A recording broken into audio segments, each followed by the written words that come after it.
Depuis le match face au MC où il a été incorporé après l'expulsion d'Oukassi, Sid Ahmed Maatella crève l'écran. Infatigable, il ne cesse d'harceler le porteur du ballon, ce qui lui a permis de s'imposer comme un titulaire indiscutable sur l'échiquier des Canaries et cela malgré la rude concurrence qui existe au milieu. Pour sa 3e titularisation d'affilée face à la JS Saoura, il était l'un des meilleurs joueurs de la JSK sur le terrain. Même lorsque l'équipe subissait le jeu des poulains de Zegdou, il était l'un des rares joueurs en compagnie du revenant Juba Oukassi à sortir du lot malgré la chaleur, il a fourni beaucoup d'efforts sur le terrain.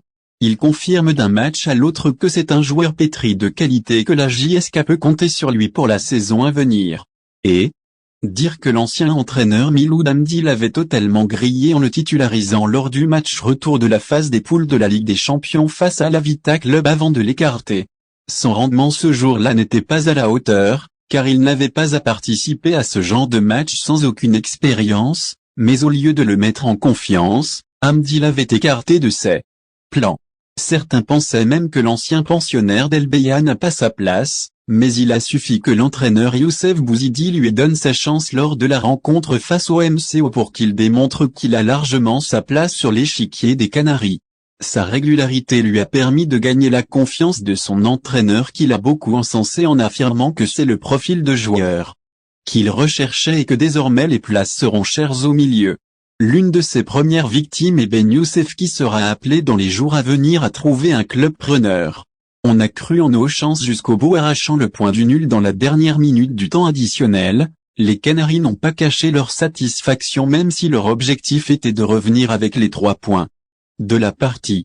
D'ailleurs, dans les déclarations accordées à la chaîne 2 à la fin de la rencontre, le milieu Maatella a affirmé que ce n'est pas donné à n'importe quelle équipe d'accrocher la JS Saoura chez elle.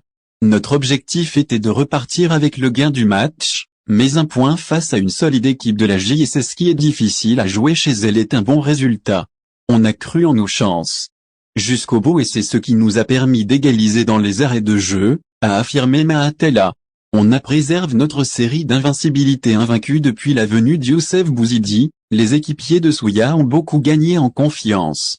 À ce propos, Maatella a confié, on aurait souhaité revenir avec les 3 points de la partie afin de faire plaisir à nos fans, mais c'est un bon point de prix. Ce nul nous a permis de préserver notre série d'invincibilité. Même si notre objectif était de repartir avec la victoire, le plus important était d'éviter la défaite. On doit battre maintenant l'USB sachant que la JSK est toujours menacée par la relégation. Maatella a annoncé sur les ondes de la radio chaîne 2 que la victoire est impérative lors de la prochaine rencontre face à l'US Biskra. On est sur une série de bons résultats, mais on ne doit pas dormir sur nos lauriers. On doit à tout prix battre l'USB pour préserver notre bonne dynamique, a-t-il ajouté. On tentera d'assurer le maintien le plus tôt possible bien que certains autres mal classés à l'image de Magra et du RCA aient gagné leur match. La JSK a réussi une belle opération en revenant avec un point de son déplacement à Béchar. Notre ambition est d'assurer le maintien le plus tôt possible. On est sur une bonne dynamique et on fera tout pour atteindre notre objectif le plus tôt possible, a-t-il